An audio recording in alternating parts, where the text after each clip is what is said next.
ingredients.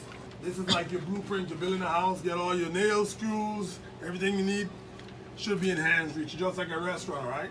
You start working, you shouldn't have to run back and forth. Once you get rolling, it should be there. Things do happen, but if you're 90%, 95, at least you try to, it's like risk in a restaurant. You cannot eliminate, you try to minimize. So right now with working organized, you try to minimize error and minimize time spent getting that dish out, all right? So everybody got a copy of the menu. So the first step is your recipe, portions, and ingredients, all right? So we got 6 to 8 boneless, skinless chicken thighs, seasoned with a 1/4 teaspoon salt, pepper. This is our chicken thighs right here. We're using the Jacobson sea salt. This is the already mixed salt blend, but it's sea salt. Kosher salt, sea salt, just as using choice selection with salt. Different salts have different salt content. We all understand that, right? So kosher salt is not a salt yet, it's a regular table iodine, so you would have to compensate with a little more salt. Depending, you're going from a sea salt or rock salt, Himalayan salt, they all have different salt intensities, if you would like to say that, all right?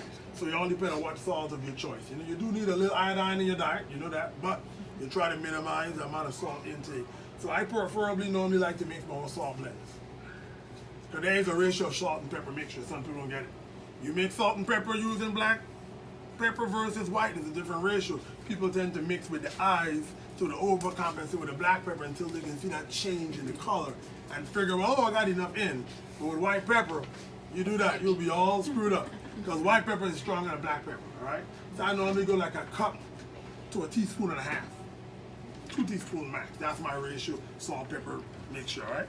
So now we're doing a 1/4 teaspoon of freshly ground pepper. Like we said, we've done that because it's in the salt and pepper mix already, it's all in one. Olive oil, we're using some of the extra virgin olive oil. House brand, all right? Never go bad with a house brand.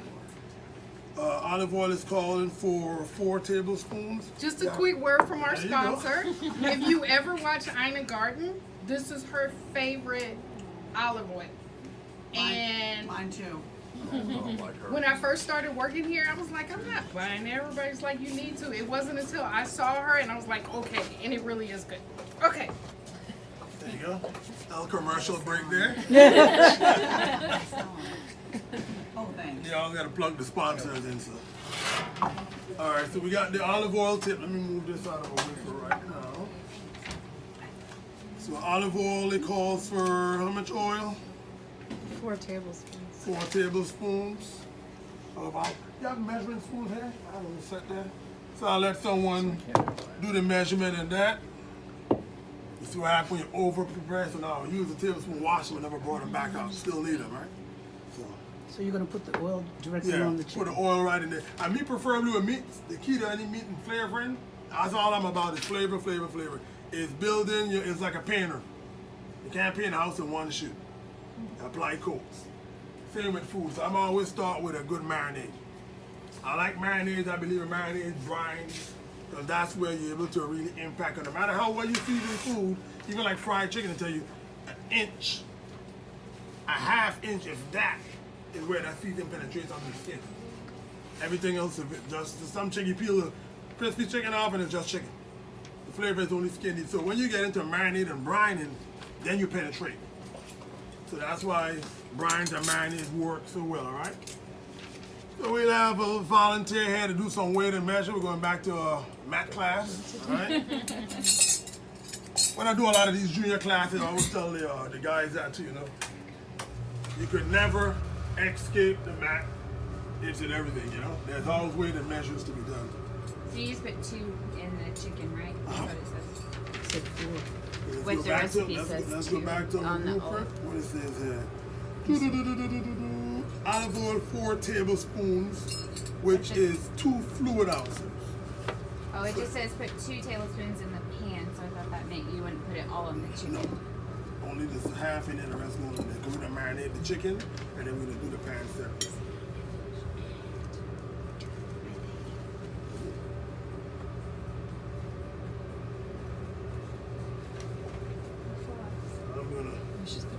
And this is the Jan I was telling you about. She's been with Williams Sonoma for 18 years.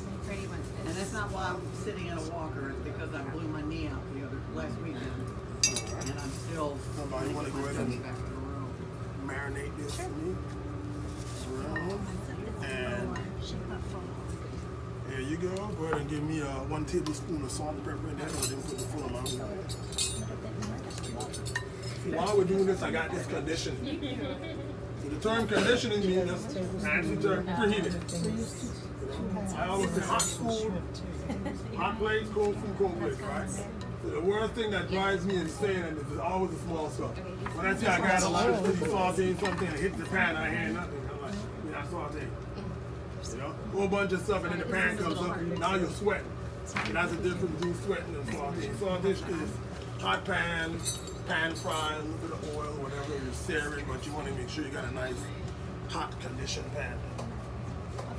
The food should be talking to you when it hits the pan, all right?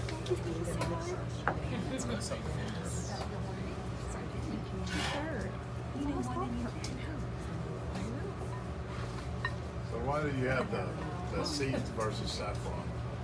Is there a difference? Well, that's a substitute that you can use, yeah. In a classic pan, you can use the saffron, you can use annual seeds, and sometimes they recommend you use it. It's for color. Yeah. And even substitute, they even recommend also is what you call turmeric. Yeah. Yeah, it could also be used. Again, that's just color. That's more color. I mean, turmeric does offer a flavor though. You know, turmeric is one of the base colors in curry. Yeah. You know, so turmeric offers, but everything I'm saying is saffron. it's licorice and it's pungent. Whenever you're dealing with A little bit. high aromatic herbs, you want to be cautious. So what's the big difference, guys? This is a good topic here. Between fresh and dried herbs, what's the main difference between fresh and dried herbs? The number one difference. Dry, you have to use more. Yeah. Dry, you gotta use more. You gotta rub it to release the flavor. Other way around. Less. The more herb dried, it intensifies. So whenever you're subbing out a recipe, you know, I didn't have fresh cilantro, use dry. You can't use the same ratio. That recipe will never be right. Yeah, it's like a third, sometimes even less. Especially highly aromatic herbs like cilantro, dills. It's a whole different transfer from fresh to dry. It's more stronger, right? Now this pot is hot. You can actually smell the pot. Now I'm going to come down to my heat. So first heat it, then turn it Yeah. down. It's No like oil it's in like there. it's like an oven, you know. You want to preheat your oven before you put your cake in. Same with a pan, you know. I like to make sure my pan is nice and hot and conditioned. Too hot, you don't want to smoke the place out either, right? Because every oil have a heat density. Some oils can take high heat, some oils can't. You know, coconut oils, palm oils, hemp oils, different oils, they can't take high heat. Now blended, blended vegetable olive oils. 70-40 blends, you can take a high heat density, so you want to be mindful of that, right? So what's the next step in the recipe?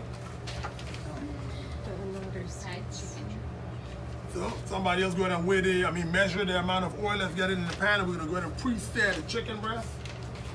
I got a little plate, chicken thighs, sorry. So we have somewhere for our chicken. Somebody want to measure the oil out to go in the pan? Who haven't done any measuring before? Spoons of oil to the pan.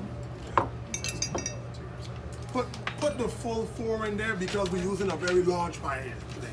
Smaller pan, again, not the next thing. You gotta still have some sort of rational reason when you're cooking, because a recipe can say something, but if you're not using a 6-inch cake pan and you're making a 6-inch cake pan recipe, you can't put it in a 10-inch and think all the laws apply.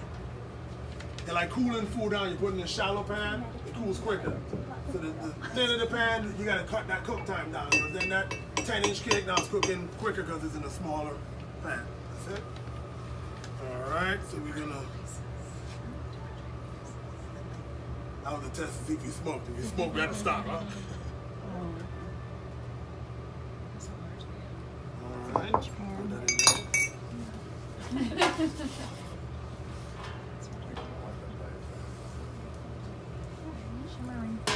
Now this is a good trick trivia now. What's the best way to cook? Electric, gas, induction. What do you think is the best heat transfer? Induction. Electric, gas, or induction? Probably induction, because nobody has a little hard. Induction? Gas? What is induction? You know, but induction cooking I love is Well, induction heat basically, so it works with special copperized pots by base and touch. Once it touches the element, it heats instantly. Oh. And you can pull it off and put your hand right in there, not even get burned. Yes. Yeah, it's based on contact. So if you said gas, why gas? You can turn it on and off. Just Huh? you can control On the and heat. off. You all can that. turn induction on and off. You can turn electric on and off. They all have an on and off switch, so that's all. No, but So that you can electric is charge very vegetables slow. on gas. When you turn it off, it's slowly and it warms up slow. Okay. And gas is instant.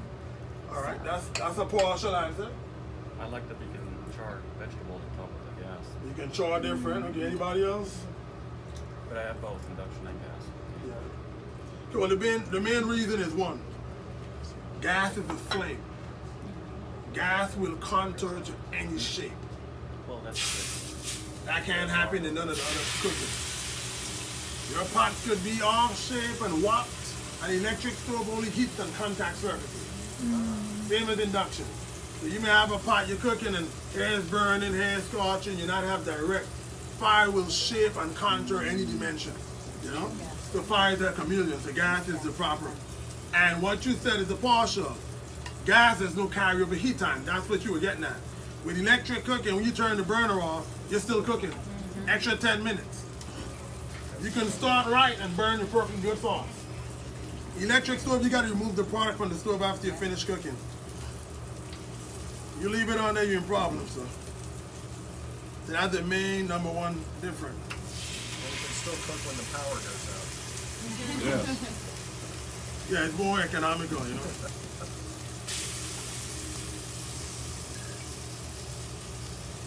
See, like right now, this is probably not the best time to be using at this time.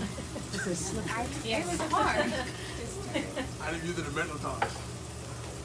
You Chicken. need some time? No, I got it. I was just using the wood ones, but not working out too good. All right. You see even now this electric, you notice I got certain hot spots here. I have all these burners turn the same amount, the same temperatures. I'm now having to offset this side up 2 degrees over the other side. In gas, you wouldn't have that problem. Whatever that temp is, the whole pot will be that temperature. I think it's also because you're using all 4 burners, you have a blind spot. Yeah. But you see with fire, even if that was fur burning the fire, that fire would still cover that whole counter and the whole pot, all right? So we're gonna use our little 4 points where our heat is distributed, all right? So you know you have 4 burners with gas going, it's still to keep the whole pot the same temperature. That's a big difference. What is a thing? Put in the burners. Yeah. Is it too late? We can drop it down to a 17 if that, because we need all the good things. So if you want, I'll wash it at 17 real quick. Yeah, okay. Thanks. All right, so this is, what's the next step, guys? Let's go olive oil in there, chicken in there. We're gonna add after we pan-sear the medium heat. Gotta add the chicken stock. For you guys. Cook, turn it frequently until lightly brown. We haven't even got a brown on one side. We're getting there. You said it's not too late. Is it the mango? Consider adding look at Oh, Oh, is it the mango? yes. What temperature do you have on? I'm up at 6 here. This is the max overhead cooking hotter, so I drop here down to 4. Yeah. No, oh, no. I just can't eat it. I'm all good. I just I can't go eat it. gas. 6 is the max I in can this look oven. at it. I can feel Yeah, it. this is 1 to 6. What is that equate Problem to? is that we believe that we have 2 Degrees. settings, high and off. So that's why I asked. Okay, all right. You want to... And every range cooks differently. You got to know that. Especially with gas, that's where you look at your BTUs, you know? Every range does not cook the same. So you try to make sure you got the right BTUs to what you're doing. No, I had too much.